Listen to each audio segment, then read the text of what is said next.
Well, hello, and a very warm welcome back to the Andrew Eborn Show with me, Andrew Eborn. I'm delighted that my special guest is the media commentator, columnist, and founder of Pimlico Plumbers, the archetypal entrepreneur, the wonderful Charlie Mullins. How are you doing, Charlie?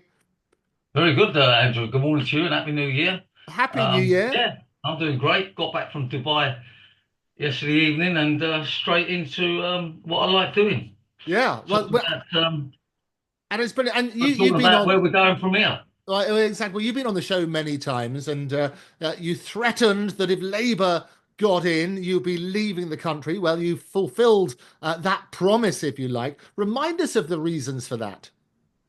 Well, straightforward that I knew Labour was going to be bad from a working point of view. You know what they're like with unions, and I obviously realised it was going to increase taxes and costs of everything. I did not realise they was going to be as bad as they are.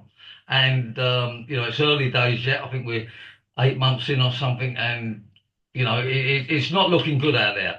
So I'm very pleased that I left. I live in Spain now, and just come back to the UK if and when needed for this type of thing or work. Also, as you know, I started with the new company called WeFix London, plumbing, heating, drains, all the trades, similar to the old company I had, but hopefully this will be a different level, a different standard, a real top quality outfit. Um, I'm sort of involved with that as a chairman, non-executive chairman. Yeah, that's it really. So a lot going on this year.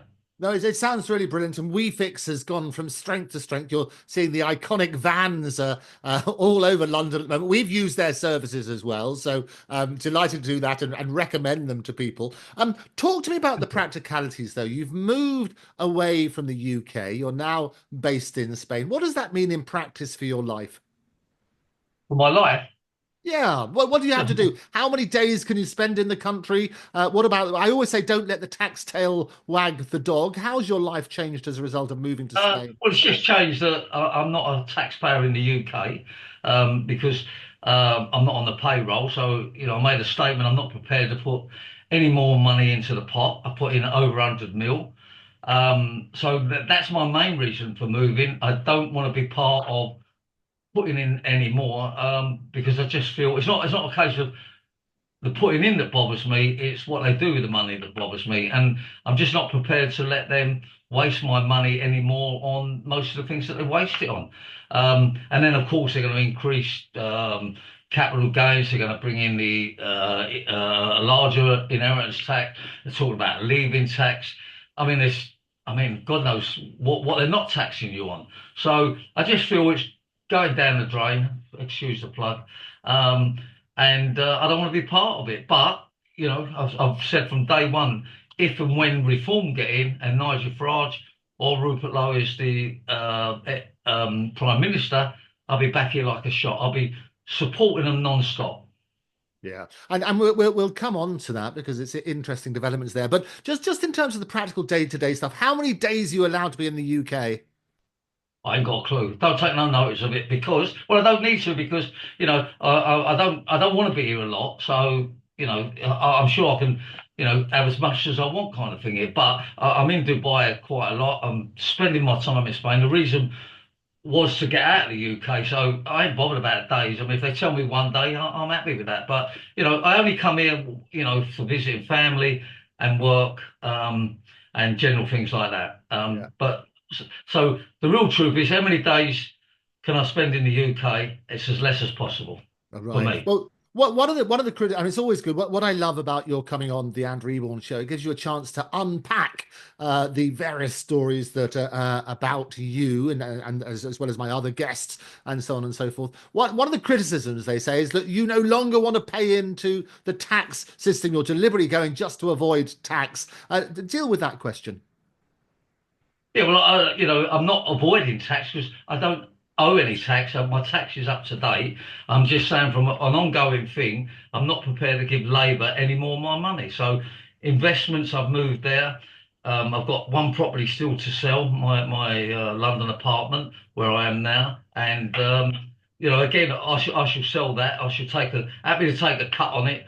Anything I can do so that Labour don't get any more of my money. But of course, WeFix London will comply totally with the tax regulations. You know, Yeah. we're not, I'm not, a lot of people, oh, you're moving, Charlie, you're a traitor, all this, not. No, I'm not a traitor. I've been paying into the system for over 50 years, and enough's enough. We know the position the country's in at the moment, and this was so predictable, Andrew, so predictable, and Labour have just actually got worse and worse and worse, and the worst is yet to come with them. I'm afraid to say it, but let them break the UK and then get a new political party in and a new prime minister, and then let's build it up again. Yeah, you've been very eloquent about your views on Starmer and Starmageddon, and as you say, it's disastrous for Britain. Quite outspoken as a business leader in terms of your political views. How do you balance your personal beliefs with maintaining a broad client base? Because obviously your customers come from every political persuasion. Yeah, of course. Look, I don't think I'm saying anything that most people are not thinking. I'm not sort of knocking Labour for the sake of it. I mean, they've taken on, the fact we was in problems anyhow with the Tories. We're not putting all the blame on Labour, but it's now under their watch that they're controlling things. They're just not business minded. They're very anti-business. They're socialists, so they don't want anybody that wants to do well to get on. They're doing everything they can to stop the economy growing. They're doing everything they can to discourage entrepreneurs and people that want to open up a business with all these increase of taxes. Everybody knows, the way to get people booming and investing is to give them incentives, not penalise them. So lots of people have moved their money out. Lots of people are not interested in building up the UK. They've gone the wrong way about it, Andrew. I mean, that it's as clear as that. And I don't think there's many people out there or your listeners that would not agree with me. I mean, we're like the Titanic, we're sinking. Yeah. And you've been very, as I say, very active politically. You previously supported the Conservative Party. You've now switched your allegiance very publicly to Reform, and Nigel in particular. Talk to me about that relationship. Well, relationship, yes, I've donated money to the party. I'm fully supporting them. I like what they've got to say. I believe what they've got to say as far as, they're going to make changes. They're going to sort of cut down on the boats. They're going to cut down on benefits. They're not going to penalise successful people. I think they're full of encouragement. I mean, I believe they're the only hope that people living in the UK have got. I really believe that if they can come up with what they're saying they can come up with, or even 20% of it, it'd be a massive improvement. And, let's not kid anyone. Nigel Farage, whether you like him, dislike him, he says what he's going to do. He don't beat about the bush. There's no lies there. And he comes up with the goods. And he also his connection with Trump in America is if anything's going to get the UK booming, it will be the connection with America and getting Trump involved with it on the trade deal. You know what I'm saying. I mean, without America, we're finished anyhow. And Trump can finish the UK economy in 1 week once he gets in. Unfortunately, Starmer and Labour have set up a very bad relationship with them, and it could be payback time. I think he's dropped Starmer out, for when he gets signed in as the president. He's definitely going to put tariffs on trades, and I think we're going to be in a worse position. Yeah, you make some very interesting points. Well, obviously, we talk about the special relationship with America. As you know, Elon Musk's father, is a regular on the Andrew Eborn Show. And Well, Elon was, first of all, quite supportive of Nigel. We had great pictures of him and Nick Candy at Mar-a-Lago. There was talks of making a sizable donation. People talked about $100 million. That was never confirmed as such. But Elon's now changed his mind about Nigel, saying that they need a stronger leader. What's your take on that? well, that's Elon Musk's view. I disagree with him, and many other people disagree with him. Yeah, that's it. Look, Elon Musk seems to have changed his attitude since Reform don't want to be involved with Tommy Robinson. They've made it clear that they don't feel he's right for the party. Elon Musk is very much supporting and backing Tommy Robinson, and I admire Reform and Nigel Farage for sticking by their guns. They've told Tommy Robinson it's a no-go. let's move on. And if Elon Musk is unhappy with that, so what? I mean, he's not the only one who's got like money out there. He's not. He's a great one to have on your side. But as you probably know now, he started attacking Labour and Starmer. He wants him out. He wants. So, I just think there's a little bit of, it's just Elon Musk's view that he don't feel Nigel's a man. But 3 weeks before that, he wants to put 100 mil in and back him. So I don't think I would take too much notice of that Yeah. Well, personally. what are And your own views on Tommy Robinson? my own views on Tommy Robinson. Um, Look, I think there's good and bad about the fella. It's unfortunately, he's not everybody's cup of tea. Look, I'm going to go with what Nigel says. He doesn't want him in the party, and I think that's. I'm going to stick with that. Um, yeah, I don't know enough about Tommy Robinson. All I know is wherever he is, there's controversy going on, and he's not in jail for nothing, is he? Well, they talk about, and it's about the excessive sentence. I mean, that was the point about contempt of court, but 18 months effectively in solitary confinement. What they're saying is makes him a political prisoner for effectively a civil matter. Do you have any views on that? Well, I believe, he's broke another sort of clause that he had. He's been down this road before, and they said that if you don't comply with things, then this is what's going to happen to you. I mean, it's not for me to decide, what sentence is right or wrong. All I'm sort of saying is that, I think there's a lot of good about Tommy Robertson, and there's some of the things I don't agree with.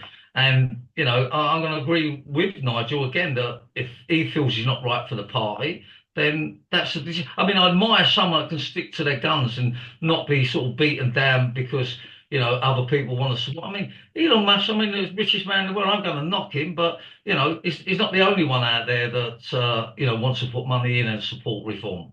Yeah. Well, he's a free You've got speech. Nick Elon's a Candy, free you speech. just said that.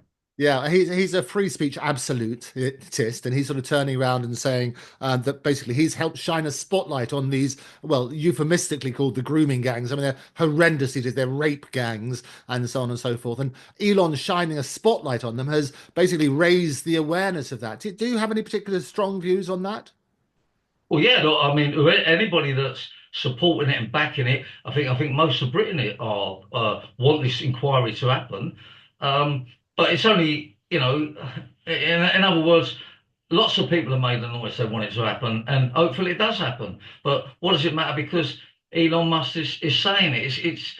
Everybody out there is saying it. I'm sure even Nigel Farage would love it to happen, and bring these people to account. And we use this term again. This must never happen again. But unfortunately, it's going on and on and on, and we've got to have bigger deterrents. So. It's just a guy saying we want the grooming gangs looked into, but there's millions of people in the UK saying all over the world we're saying it. So you would support a full inquiry into what happened, who did what, and who didn't do what? Of course. I mean, of course. I mean, you can quite clearly see now. I mean, I didn't realise how many Labour MPs have, been sort of what do you call it? Prosecuted for, you know, being a nonce, I suppose is the proper word. They're like, no, they're everywhere. I mean, I look at it the weekend and I think to myself, my God, I mean, I think if anything going on the internet and anything dodgy, I mean, just go round to the Labour Party and take their computers. I mean, it's clearly not right, and it needs investigating. And everybody sort of pushing that direction. Maybe look, they're going to lose a lot of MPs. I mean, I'm not sure. Tell me this, Andrew. If a lot of these Labour MPs have been prosecuted for this business they're up to, can they still be an MP? Do they still allow them? Well, that's interesting, isn't it? Because you've got the whole situation of Trump being convicted, a convicted felon. He's been sentenced now as an unconditional discharge, but it's an interesting sort of situation here, and that's a question for the party as well, isn't it? Whatever the legal position is, do they Well, it's want slightly those people in the party? Yeah, slightly different there, Andrew. Trump, as whether he was found guilty, but there's no sentence on it, and there's a lot of uncertainty there of people playing around with evidence. But these people have actually been prosecuted. They've had a sentence, whether it be in prison or fined, or one got a few years. He appealed and wound up with 6 months. So they're actually convicted criminals basically, and it's just a question. It'd be interesting. Does the Labour Party still let them, be in with the setup? Yeah. And that's absolutely right. And they had a particular example where they had one person who was a minister who you may remember had a spent conviction for fraud about a mobile phone, which was subsequently discovered not to have been stolen. And that was all over the press. It's all about the optics, isn't it? What does it look like? Well, it stinks, doesn't it? Let's be fair. I mean, Labour, I don't think they have a great team around them anyhow. Now they're getting, a lot of the backbenchers all sort of, we'll find out a bit more about them. So I think, we want a lot of Labour ministers to stand down anyhow. But have they got replacements anymore? Have they got replacements? I don't think they have. Yeah. And it's all about key people in the party and people who would stand. Speaking of which, what are your own personal ambitions as far as reform is concerned? Well, good news is, I've heard from Nigel, and he wants me to run as a local councillor, or if the opportunity comes, an MP. And yeah, I'm up for that. Yeah, look, I want to get Britain great again. I'll do whatever I can do, but not for Labour. I'll do it for reform. And if he's got confidence in me, then I've got confidence in myself. So in the by-elections, I'll be there. And if unfortunately an MP sort of it's no longer available, resigns or gets chucked out, then who's to say? But yeah, I'm up for that. Yeah, we need people like me, Andrew, people like Nigel, people like there's loads of us out there that are prepared to not go along with the system and actually expose the truth about where we're going. Yeah. So breaking news exclusively on the Andrew Eborn Show. You've been asked by Nigel to if you would stand. What was your response to be to Nigel? Well, I've just said it, didn't I? Andrew, you're not listening. Sorry, mate. So your answer is absolutely, you did just say it very, very clearly, but for the avoidance of doubt, you said you have been asked, but for the avoidance of doubt, you would stand? Yeah, I thought I just said that. I said he wants me to be the councillor in the local election, and I'm up for that. I thought I said that, and then I said, and if the situation arises where there's a vacancy because they've booted someone out, or they've unfortunately passed away, then I'll go even further. Yeah, Absolutely. You've made that very clear. Have you told Nigel that? Because I understand it's only happened in the last few minutes.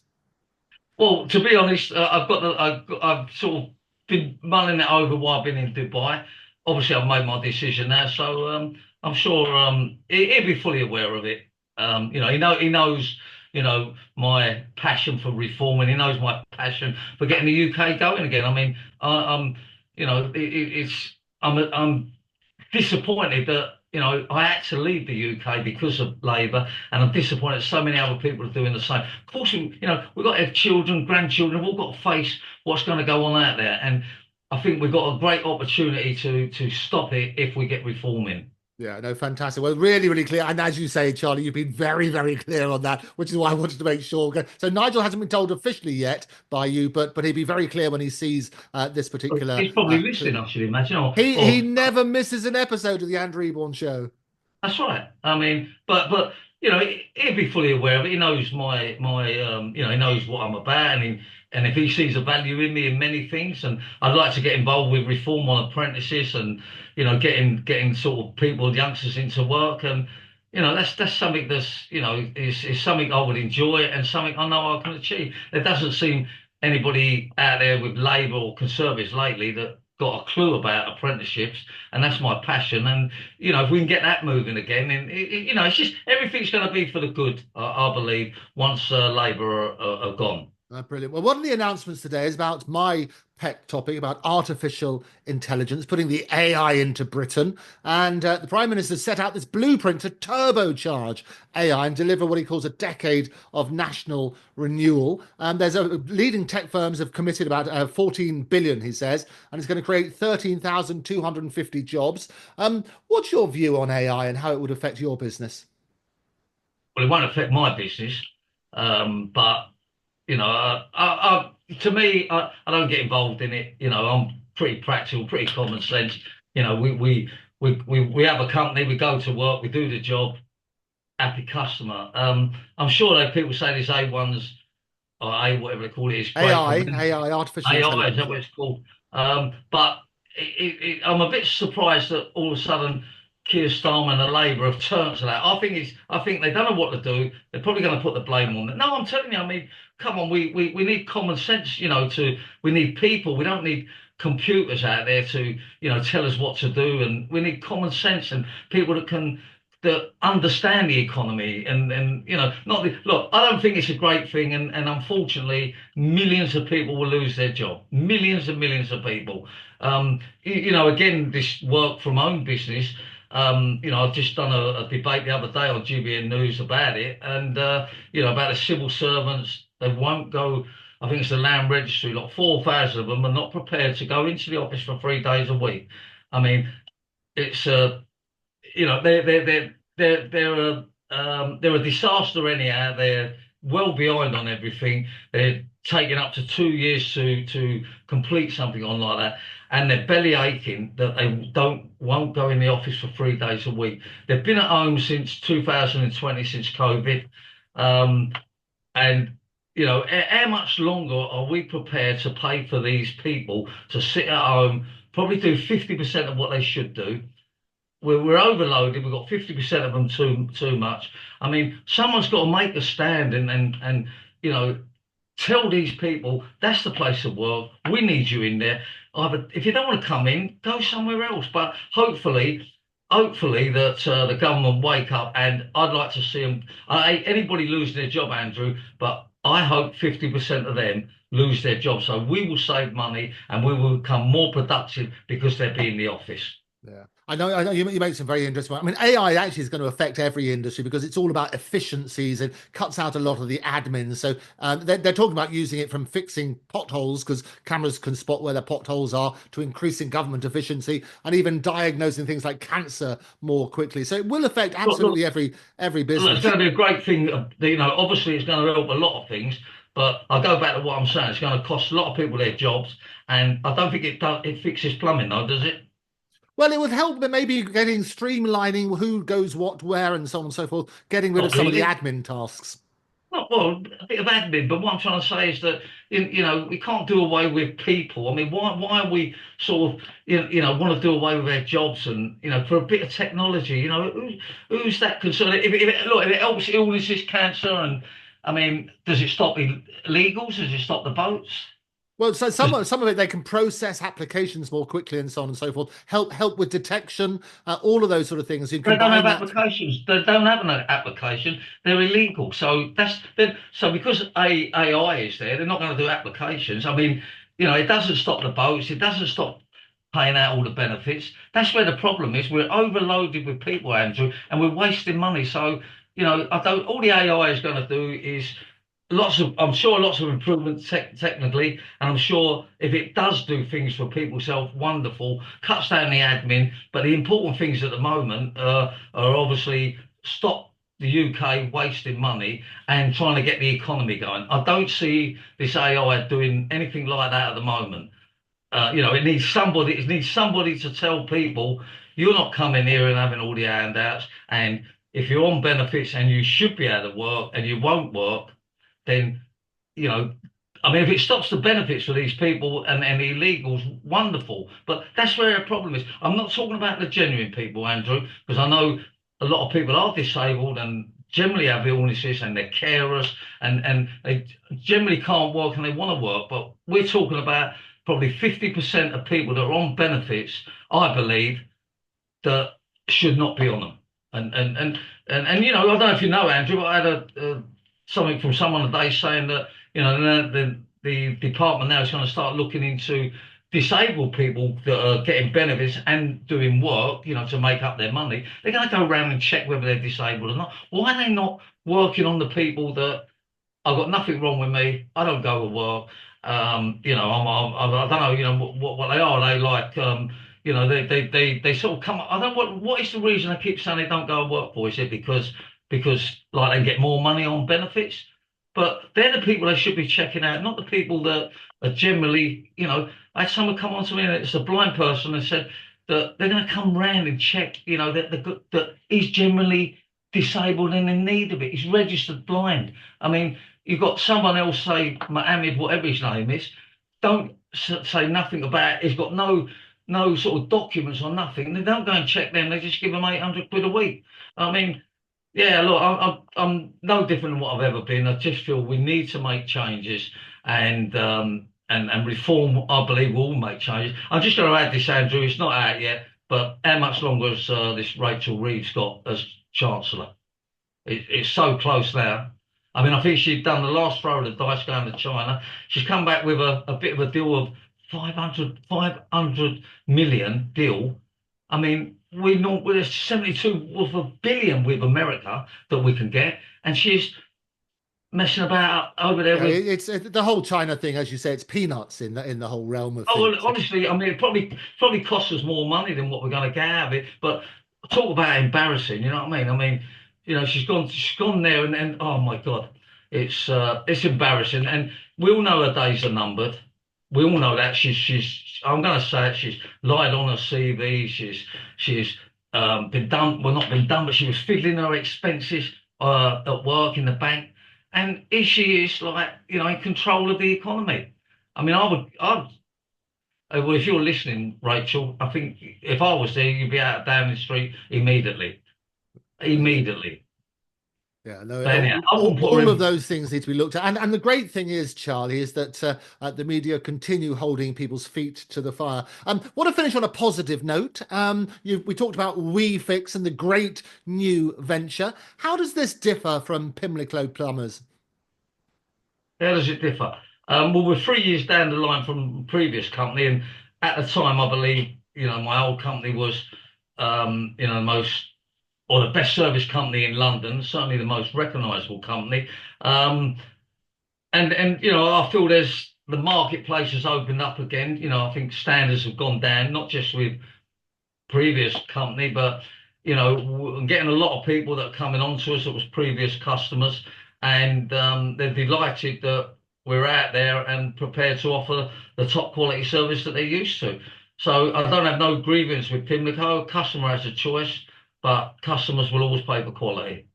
So it's been a slow start, but we're moving forward. We had a record week last week, which is good. We've only been going since October the 1st. There's a good vibe there, and I think it's exciting times ahead. And I said it when we started the company. We'll be the most recognisable company out there at Vansville. I'm doing all the plumbing related number plates again. The sign written WeFix is the nuts. I'll leave the rest of it, but and it's a great adventure. And again, I'm going to go on the apprentices and drive forward like the training that side of it. And but we're only. I know you're not going to apply for a job, but we're only taking on the best of the best. We can't afford to take on people that ain't the standard we want with these workers' rights laws that they've brought in. It's disaster for businesses. They've got contract rights from day one. Evidently, they can come in and one day they're Eric the bricklayer, and the next day they're Mary in the call center. That's what we're being told. But that's not how we're going to run the business. We're going to run the business with top quality people, and you're male or female. I know I shall get some busybodies come on to me. Trump has said when he's in the White House within the first few days, he will put a stop on this gender nonsense. And it's already starting to, spread around the world. I think other people are going to listen to him, and it's costing lots of money. It's lots of complications. They can be who they want to be, but in the same token, when they're in the workplace, I feel that you can't call me this and you can't call me that, and don't call me sir, and oh my God, you know what I mean? It's unnecessary distraction, and we need to simplify it, and Trump's going to simplify it, and I also believe he will stop the war very soon, and that's all good. Obviously, I don't believe war is good for anybody. I know he can't stop all the wars, but Ukraine and Russia, that'll be out the window soon. And we've all got to sort of then start working to get things back to how they used to be. Charlie, it's always a delight to catch up. Look forward to you joining me again here on the Andrew Eborn Show. Keep us all posted as your adventures, and I'm delighted to hear the news about your standing for reform as a candidate. Nigel, I'm sure, will be celebrating in style. But for now, Charlie, thank you for joining me. Thanks very much, Andrew. Really enjoyed it. Thank you.